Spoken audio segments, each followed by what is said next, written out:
আরেকজন সাহাবী আল্লাহর রাসূলের কাছে এসে প্রশ্ন করে, পয়গম্বর, এক আল্লাহর বান্দা বিয়ে করে নাই, আল্লাহরে পাওয়ার জন্য বিয়ে করে নাই, 24 ঘন্টা জঙ্গলে বসে বসে আল্লাহর জিকির করে।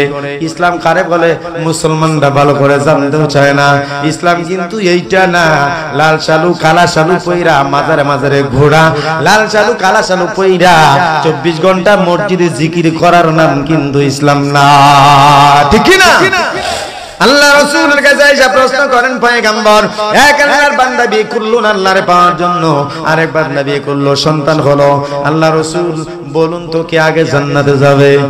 আপনাদের থিওরি কি বলে? বিয়ে যে করলো না, খালি আল্লাহ আল্লাহ করে, হে আগে জান্নাতে যাবে, না যার স্ত্রী সন্তান আছে হে আগে যাবে?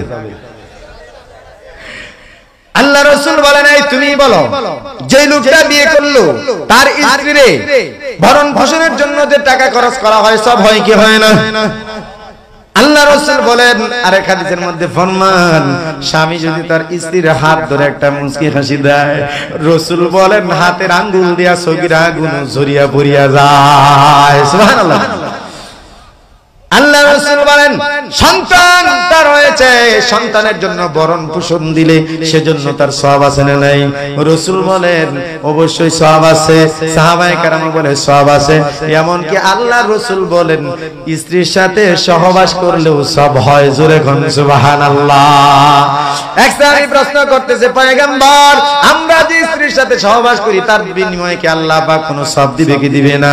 আল্লাহ রাসূল পাল্টা প্রশ্ন করেন, রে সাহাবী, তুমি বলো তো, যদি কোনো বেগানা নারীর সাথে জিনা করো, দর্শন করো, গুনাহ হবে কি হবে না? সাহাবী বলেন, পয়গম্বর, অবশ্যই তার গুনাহ হয়। আল্লাহর রাসূল বলেন, অবৈধভাবে যদি জিনা করার কারণে যদি আল্লাহ গুনাহ দেয়, তাহলে বৈধভাবে নিজের স্ত্রীর সাথে সহবাস করলে কেন আল্লাহ সওয়াব দিবে না? সুবহানাল্লাহ। ইসলাম কত সুন্দর ধর্ম, ঠিক কি না? রাসূল বলেন, স্ত্রী মুখে যদি একটা খাবারের লোকমা উঠা দাও, তার জন্য আল্লাহর আরশ খুশি হয়ে যায়। সুবহানাল্লাহ। কোন এর বউয়ের লোকমা উঠা দিতে ভাল লাগে না, হোটেলে গিয়া আরেকজনের মুখে তুলে দিতে ভাল লাগে। এমন কথা কইতো না, আছে না এমন কিছু ভান্ডা? কথা কয় না, আছে না? জীবনে স্ত্রীর এক লোকমা খাওয়া দেয় না। জীবনে হাসি মুখে স্ত্রী হাত ধরে না, ভালো করে চেহারার দিকে তাকায় না। আরেক বেটার বউ কাইল্লা বেডুঙ্গা হেডারে খাওয়াবেন লেগে হোটেল ডেট খুঁজে গেলি। এই কথা বলেন না কেন? আমাদের সমাজ তো এমনি ধ্বংস হয়ে গেছে, ঠিক কি না? এরপর আল্লাহ রাসূল প্রশ্ন করেন, উসমান, 2 নাম্বার প্রশ্ন।